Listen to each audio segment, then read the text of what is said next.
안녕하세요. 이웃집 이야기를 전해드리는 인생고개입니다. 저는 공인중개사입니다. 부동산 중개를 하다 보면 말도 많고 탈도 많은 것이 가계약입니다. 오늘은 여러분들이 알고 계시는 가계약에 대해서 말해보겠습니다. 24시간도 안 지냈는데 내가 입금한 가계약금 돌려주이소. 24시간 안 지나면 돈을 돌려받는다고 알고 있는데 지금 빨리 돌려주이소. 돌려달라는 매수인과 그런 법은 듣지도 보지도 못했다며 돌려주지 못하겠다는 매도인으로 중간에 있는 중개업자는 코피가 납니다. 하지만 중개업자가 가계약금을 입금할 시점에 정확한 합의점과 확실한 계약 내용을 표시 않아서 일어나는 일이라면 쌍코피가 터져도 될 것입니다. 한 번쯤 부동산 거래를 하신 경험이 있다면 가계약금이라는 말을 들어보셨을 겁니다. 예전에는 매도자와 매수자가 마주 앉아 금액을 흥정하면서 계약을 했거든요. 계약서 작성 때 매도자가 자리에서 몇 번씩 일어나는 웃지 못하는 절차를 겪으면서 계약 진행을 했습니다. 물론 그때도 가계약이란 말이 있었겠지만 흔한 일은 아니었습니다.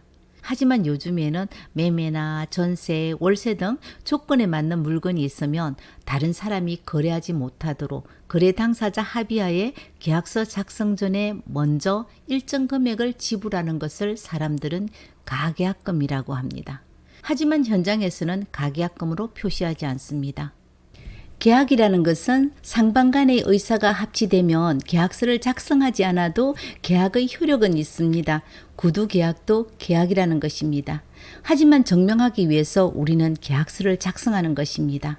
모든 조건은 거래 당사자끼리 합의하에 이루어진 계약으로 1차 계약금으로 표시하는 것이 매도인과 매수인, 부동산 중개업자 모두에게 문제 발생했을 때 명확하게 처리할 수 있는 요건이 될 수 있습니다. 판례에도 금액이나 인도 시기, 목적물이 확실하게 합의된 것은 계약이라고 봅니다. 즉 가계약은 조건부 계약입니다. 조건이 없는 계약은 계약이 될 수 없고 조건이 있으면 이건 가계약이 될 수 없습니다.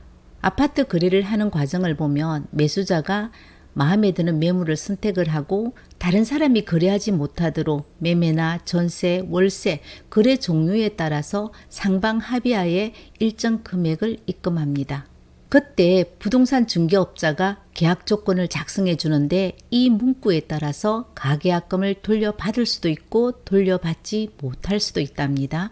계약 체결을 목적으로 하는 1차 가계약금을 계약 해지 시 가계약금은 해약금 및 위약금으로 한다는 문구를 반드시 표시해야 합니다. 중개업자가 이 물건은 좋은 물건이기 때문에 금방이라도 다른 사람이 계약할 수 있다고 서둘러도 그건 중개업자 사정이고 아무리 바빠도 실은 바늘 구멍에 넣어야만 옷을 만들 수 있는 법입니다. 매수인은 계약 조건을 꼼꼼하게 체크하셔야 됩니다. 부동산 거래할 때는 돈 많은 부모가 있는 것이 복받은 사람이고요. 부동산 잘 만나는 것도 정말 큰 복입니다. 아이고 제발 좀 그만해라. 부동산 믿고 하면 된다. 맞습니다. 대부분 부동산은 양심적으로 고객의 재산을 보호해드리기 위해 최선을 다합니다. 하지만 한 사람이 어떤 사람인지 제일 확실하게 알 수 있는 방법은 돈하고 연관된 거래를 해보면 정확하게 알 수 있습니다. 돈 앞에는 물불 가리지 않는 중개업자들도 많습니다. 하물며 같은 업종에 종사하면서도 돈 때문에 추잡한 행동으로 상대 중개업자 덩쳐먹는 사람도 있으니까요. 여러분이 알고 있는 가계약금을 돌려받을 수 있는 방법은 유능한 중개업자도 필요 없고 주인하고 친분이 있다고 해서 가능한 것도 아닙니다. 조건부 계약을 해야만 가능합니다. 예를 들면 전세 계약을 할 때 임차인이 전세 대출이 안 되는 경우나 임대인의 결격 사유나 본 대상문의 결격 사유로 전세 대출을 받지 못하는 경우에는 계약금을 즉시 환불해 주는 조건이 표시되어야 합니다. 간혹 임차인이 이 조건을 악용하는 경우가 있습니다. 버팀목 같은 정부 대출을 받을 수 없는 경우에는 임대인은 받았던 계약금을 환불한다는 조건으로 계약을 했던 임대인이 있었습니다. 임차인의 대출 자격 요건은 되지만 다른 좋은 매물이 나와 변심한 임차인은 대출이 안 되니까 먼저 계약을 한 계약금을 돌려달라고 하는 경우가 있었습니다. 이런 경우 임차인이 말하지 않으면 임대인은 진실을 알 수가 없죠. 그러니까 이런 특약을 놓고 계약을 원하는 손님은 계약을 하지 않는 것이 현명한 일입니다.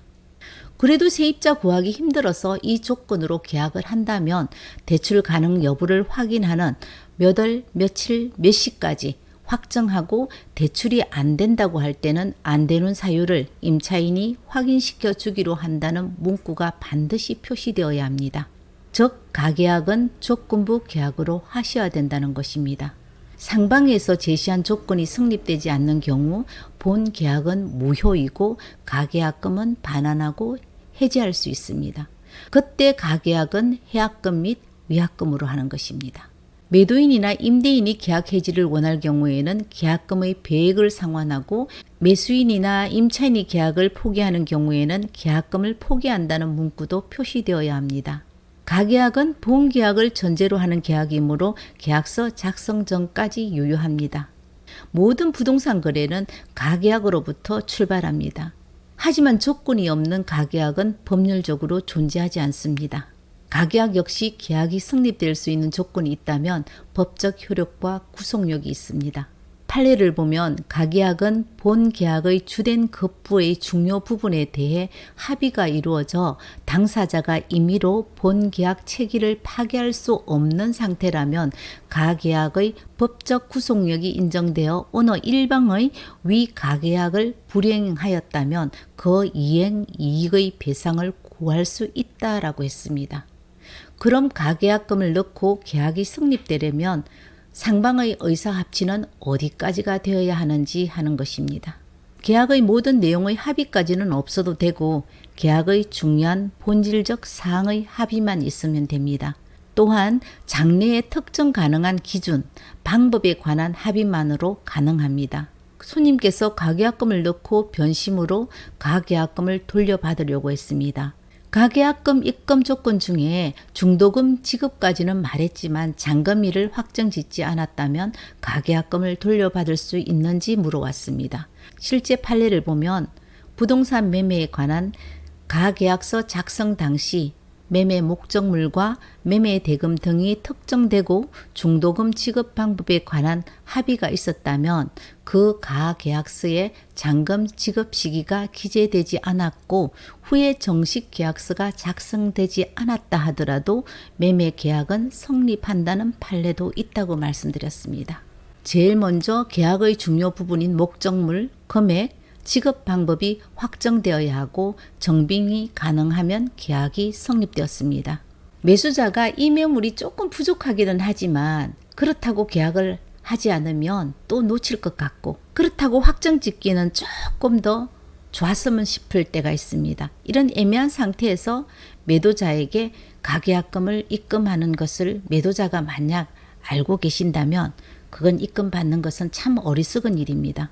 확실한 조건으로 입금을 했다면 상관이 없는데 애매한 조건으로 만약에 계약을 진행을 하고 계약금을 덜렁 입금을 받았다면 매도 측 입장에서 보면은 이건 계약도 아니고요. 매수자가 나중에 그 결정에 따라서 계약이 되는지 안 되는지 그 여부가 판가름 나는 것이라면은 아주 애매한 상태이겠죠. 매도자에게는 정말로 불리한 그런 계약입니다. 가계약금을 받았으면 실매수가 나왔을 때 확정되지 않는 조건으로 계약금을 받은 탓으로 정말 손님을 놓치는 경우가 발생을 하거든요. 그러니까 계약금을 받을 때도 확실한 조건으로 계약금을 받으셔야 됩니다.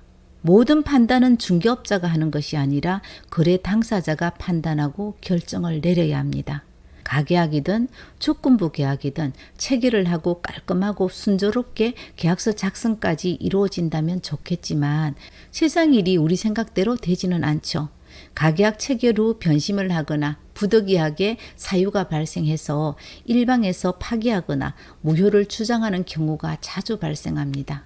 다시 한번 정리하면 가계약도 계약이기 때문에 법적 구속력을 가지게 됩니다. 다만 계약이 성립할 수 있는 요건에 따라서 유효가 될 수도 있고 무효가 될 수가 있습니다. 그럼 가계약은 무엇에 따라서 유효가 될 수 있고 무효가 될 수 있는지 그게 궁금하지 않습니까? 판례에 따르면 중요 부분에 대한 합의가 있어야 유효하다고 했습니다. 즉 가계약에서 한쪽이 상대방에게 제공해야 하는 의무 또는 혜택 부분에 관한 합의가 이루어져 당사자가 임의로 본 계약 체계를 파기할 수 없는 상태인 경우 가계약은 유효하다는 판례도 있습니다. 따라서 가계약이라 해도 계약의 중요 조건을 갖추고 있다면 본 계약에 준하는 구속력이 발생하는 것입니다. 대법원 판례에는 가계약금을 주고받았는지는 가계약 성립에 영향을 주지 않는다고 하여 계약금을 주고받음 없이도 가계약이 성립할 수 있다고 했습니다. 주의해야 합니다. 또한 가계약금에 관하여 해약금 약정이 있었다고 인정하기 위해서는 가계약금 단계에서 계약금이 해약금이 된다는 별도 약정이 꼭 있어야 가계약금을 반환받을 수 있다는 것입니다. 그러니까 유효한 계약임을 증명할 수 있는 자료를 남겨두어야 합니다. 같은 계약 조건을 거래 당사자에게 똑같이 교부하고 당사자의 동의 또는 확인을 받아야 된다는 것 명심하시길 바랍니다. 마지막으로 통상적으로 계약서 작성하기 전 가계약금을 입금만 한 상태에서 계약을 해지한다면 계약금은 어디에 기준을 둘까요? 예를 들어 매매 대금의 10% 금액으로 계약서 작성하기로 한다고 약속하고 계약금 500만 원을 입금한 상태에서 계약을 해지하는 일이 발생한다면 계약금은 500만 원이 될까요? 아니면 약정한 10%에 해당하는 금액으로 계약을 해지할 수 있을까요? 대법원 판례에는 실제 교부받은 계약금 100만 원으로 상환하여 매매 계약을 해지할 수 있다면 이는 당사자가 일정한 금액을 계약금으로 정한 의사에 반하게 될 뿐 아니라 교부받은 금액이 소액일 경우에는 사실상 계약을 자유롭게 해지할 수 있어 계약의 구속력이 약화되는 결과가 되기 때문에 계약금 일부만 지급한 경우 계약을 해지할 수는 있지만 계약금의 기준은 실제 교부받은 계약금이 아니라 약정한 10% 계약금으로 보는 것이 타당하므로 매도인은 계약금의 일부를 지급받는 금액의 배액을 상환하거나 매수인은 계약금을 포기해도 매매 계약을 해지할 수 없다는 판례도 있습니다. 그렇기 때문에 가계약을 할 때는 일방에서 계약서 작성 전에 계약 해지를 할 경우에는 기지급하고 수령한 계약금을 해약금으로 한다는 조건이 꼭 들어가야 합니다. 섣부른 계약을 하고 계약금을 돌려달라고 하고 돌려받지 못하면 중개업자나 상대방에게 온갖 욕설을 퍼붓는 사람들이 많습니다. 요즘 세상에 부모 자식 간에도 돈 때문에 등 돌리고 싸우는 세상인데 몇백만 원 돌려주지 않는다고 욕하고 탓할 필요 없습니다. 내 재산은 내가 지켜야 되는 것이 제일 먼저이거든요. 확신이 없으면 계약금 입금하지 마시고 마음이 변했다면 그에 상당하는 대가는 지불해야 옳은 것입니다. 돈 버리고 바보 되는 것은 순식간입니다. 신중하게 결정하시길 바라겠습니다. 저는 중개업자로서 좋은 손님을 기다리고 있습니다. 손님들께서는 좋은 중개업자와 인연을 닿기를 바라겠습니다. 감사합니다.